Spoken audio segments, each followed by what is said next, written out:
আপনার পেঁপে গাছ কি সঠিকভাবে বাড়ছে না? পেঁপে গাছের পাতা কুঁকড়িয়ে যাচ্ছে অথবা হলুদ হয়ে গাছটাই নষ্ট হয়ে যাচ্ছে। পেঁপে গাছে পেঁপে ধরেছে কিন্তু ছোট অবস্থাতেই ঝরে যাচ্ছে। পেঁপে গাছের শত্রু ছোট পোকামাকড় আপনার কষ্টের ফসল কি নষ্ট করছে?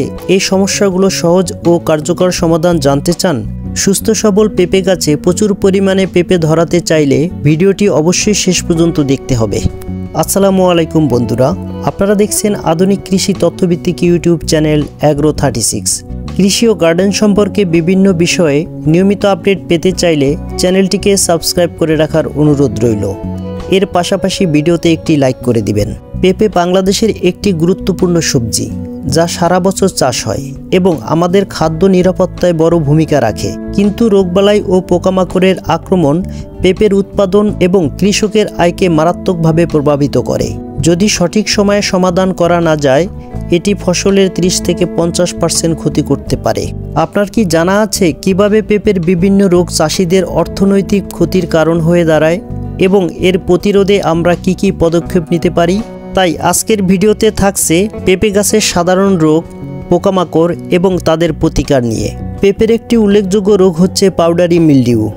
এই রোগ হলে পাতার উভয় পাশে প্রথমে সাদা সাদা পাউডারের মতো দাগ দেখা যায়। ধীরে ধীরে দাগগুলো বড় ও বাদামি হয়ে শুকিয়ে যায়। আক্রান্ত পাতা ধীরে ধীরে শুকিয়ে যায়, ফল ঝরে পড়ে, এমনকি সম্পূর্ণ গাছ মারা যায়।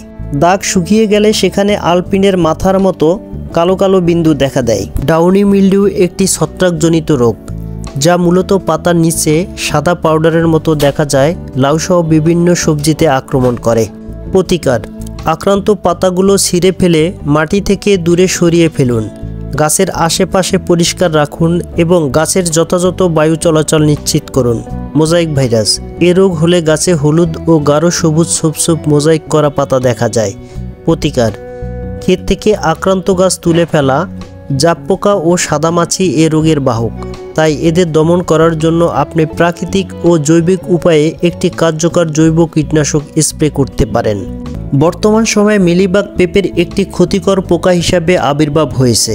এ পোকার আক্রমণে গাছের পাতা ও ফল মন্ডরোগের সৃষ্টি হয়। আক্রান্ত পাতা ও ফলে সাদা পাউডারের মতো আবরণ পড়ে। আক্রমণের মাত্রা বেশি হলে গাছ মারা যেতে পারে। প্রতিকার: আক্রমণের প্রথম দিকে আক্রান্ত পাতা ও ফল বা কাণ্ড সংগ্রহ করে মাটিতে পুঁতে বা আগুনে পুড়িয়ে ধ্বংস করতে হবে। যদি আপনার গাছে পাউডারি মিলডিউ, ডায়োনি মিলডিউ ও মোজাইক ভাইরাস দেখা যায়, তাহলে আপনি কি করবেন?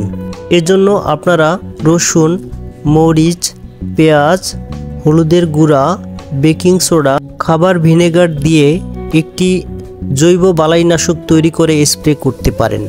এর জন্য আমাদের দরকার হবে রসুন 10 থেকে 12 কোয়া, মরিচ 5 থেকে 6টি, পেঁয়াজ 3টি মাঝারি আকারের, হলুদের গুঁড়া 1 টেবিল চামচ, বেকিং সোডা 1 টেবিল চামচ, খাবার ভিনেগার 2 টেবিল চামচ এবং পানি 2 লিটার।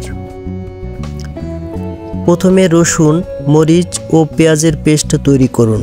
এগুলো মিক্সারে ব্লেন্ড বা পেস্ট করে নিন। এরপর 2 লিটার পানির মধ্যে পেস্টটি ও হলুদের গুঁড়া মেশান এবং 1 ঘন্টা রেখে দিন। রসুন, মরিচ ও পেঁয়াজের পেস্ট তৈরি করুন। এগুলো মিক্সারে ব্লেন্ড করে বা পেস্ট করে নিন। এরপর 2 লিটার পানির মধ্যে পেস্টটি ও হলুদের গুঁড়া মেশান এবং এটি 1 ঘন্টা রেখে দিন। পানি সেকে নিয়ে বেকিং সোডা ও খাবার ভিনেগার যোগ করুন। এরপর কিছু সময় নাড়াচাড়া করতে থাকুন।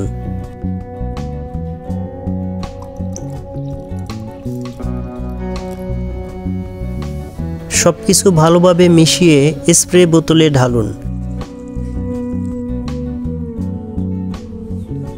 সকালে বা বিকেলের দিকে স্প্রে ব্যবহার করুন যখন সূর্যের তাপ কম।